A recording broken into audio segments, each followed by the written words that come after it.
రావణాసురుడున్నాడే, రావణాసుర సంహారం అంత తేలికైనటువంటి కార్యం కాదు. దీనికి ఎవరి అనుగ్రహం కావాలి? పరమమంగళప్రదుడైనటువంటి శంకరుడి యొక్క అనుగ్రహం కావాలి, శంభుని యొక్క అనుగ్రహం కావాలి.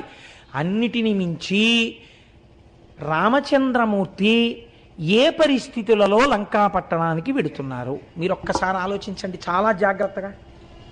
తన భార్యనెత్తుకుపోయిన వాడు 10 నెలల నుంచి అక్కడ ఉద్యానవనంలో పెట్టి ఉంచాడు.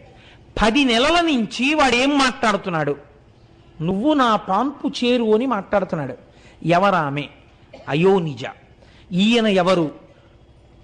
పరమక్షత్రియుడు, పైగా రాజకుమారుడు, చేతియందు కోదండమున్నవాడు, ఎందరినో రక్షించినవాడు.